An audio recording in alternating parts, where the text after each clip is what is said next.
With the trade deadline fast approaching, we have a major Toronto Blue Jays trade deadline update as a report has surfaced revealing the exact Toronto Blue Jays plans for this trade deadline. So to break down that exact report in this episode, as well as discuss the Toronto Blue Jays 2025 schedule. It has been released and it is very, very interesting. So to break all that down in this episode. But before we do, if you're part of the percentage that aren't subscribed to the channel, make sure to hit that button. It would mean the world to Peter and myself. And I'm back in my normal setup, so thank you for bearing with me when I was on my cruise there. We're back home and we're ready to pump out the content for you guys as the All-Star break is concluding tonight as the Jays play the Detroit Tigers. But we have some interesting info to discuss regarding the Toronto Blue Jays trade deadline plans for the deadline that's now 11 days away. And there's a lot to go over today, specifically regarding what the Jays' plan is. Now, Jeff Passan has come out and revealed some things. We have Buster Olney coming out and revealing some things. And the trade deadline surrounding the MLB is in a very interesting spot this season, primarily because when you look at the scope and the landscape of the MLB, most teams across the MLB, due to the third wildcard spot,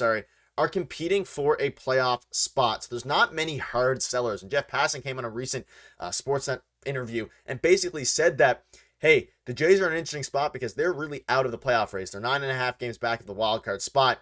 And they are one of the only teams that are most likely going to be pretty hard sellers at this upcoming trade deadline, aside from their major pieces. And then Buster only dropped this report just an hour ago saying one of the most disappointing teams this season, the Blue Jays, are telling other clubs that they intend to try to win in 2025. That is being interpreted by other front offices. And for now, Toronto intends to trade only their impending free agents, aka Yusei Kikuchi, Danny Jansen, Justin Turner, and not the likes of Vladdy, Bo, or Chris Bassett, who are all under control through next season. And to throw in here, another player is Jimmy Garcia. So there's a bunch of different reports. So this Buster Only report is very interesting. It's basically saying that currently the Jays are telling other teams that they're selling off Yusei, Danny Jansen, and Justin Turner, which is a little bit sad because it seems like Danny Jansen is on his way out. We were debating whether or not DJ was going to be on his way out for a while because obviously he's been a pivotal part of this team for the past while on this Toronto Blue Jays staff. And when they traded Gabriel Moreno just a couple years ago for Dalton Varsho, we said, hey, Danny Jansen's probably the better catcher anyway. It's going to be the better catcher for the future. Same with Alejandro Kirk.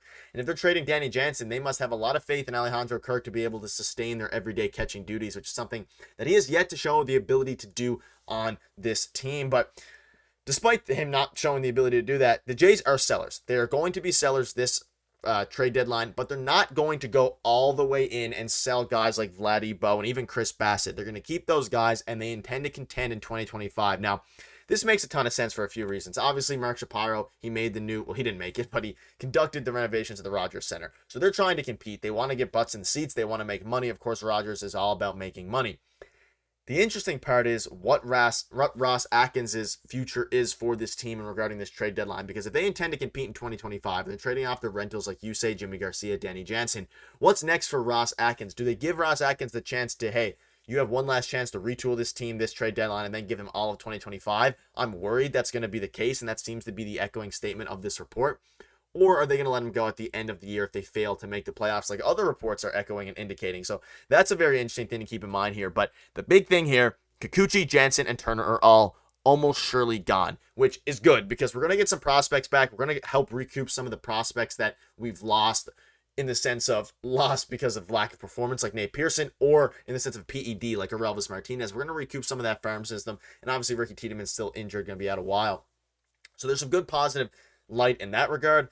But the bad part is the Blue Jays, who were supposed to be a contending team this year, are kind of completely out of the race. Now, we look at the schedule. They have some time. They obviously play Baltimore in a few series. They have about 10 games till they play the Orioles. And in these next 10 games, they need to really lock it in and try to go on a big win streak. And if they do that, maybe they don't trade off some of these impending free agents. Because Turner's having a good year. Kikuchi's having a great year. Danny Jansen's having a decent year. So you're going to get some decent hauls back for these guys, especially in a season where the market for these players is going to be much higher than usual. Again, Jeff Passan came out and basically said the Jays are going to be soft sellers. So Jeff Passan echoed this last night, the exact same report that Buster Only did, both very reputable reporters, that these guys are going to be gone. And Jeff Passan actually referenced Jimmy Garcia primarily as the number one player that the Jays are going to be looking to trade because and he echoed it, and he referenced this. The Aroldis Chapman for Cole Reagan's trade a couple years ago for the Rangers and the Royals ended up being great for the Royals, and I guess the Rangers won the World Series even though Chapman didn't do much, but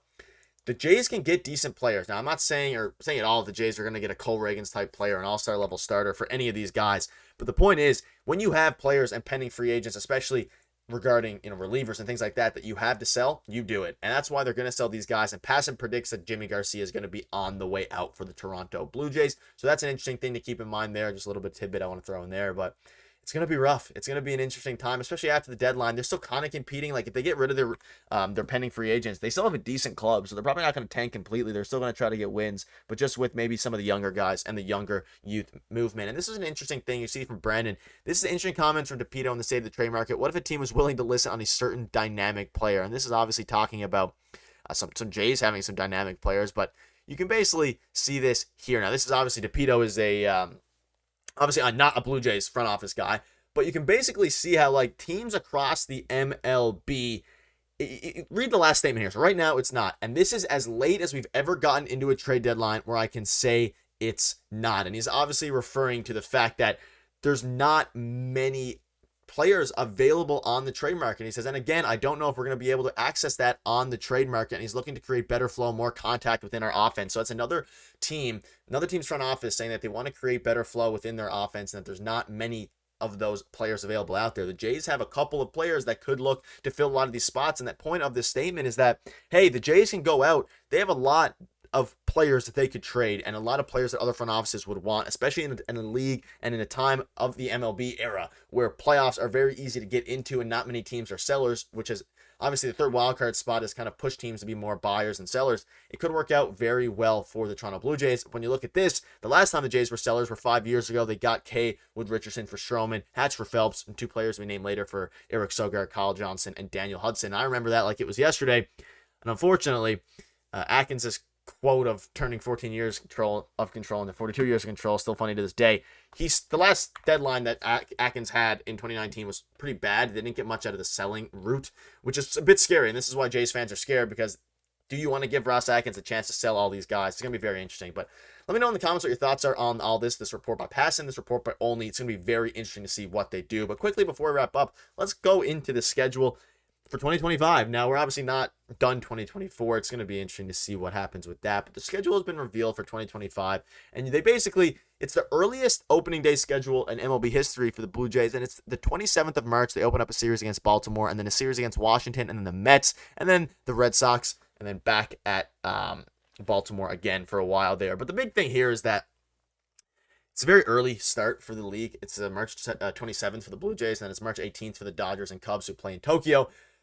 But we're talking about all these trade deadlines. I figure this would be an interesting one to throw in because obviously 2025 seems to be when the Jays are going to try to intend to compete again. Even though there's still a chance this year that they go out and compete, there is a chance that they go out and make some a big run. It seems right now more realistic that they flare out a little bit and become sellers at the deadline. And that starts with tonight when Chris Bassett takes the bump against the Detroit Tigers. Let me know in the comments what your thoughts are on all this. Do you want to see the Blue Jays make a move? Do you want to see them trade some of their players? Let me know. Thank you guys for watching.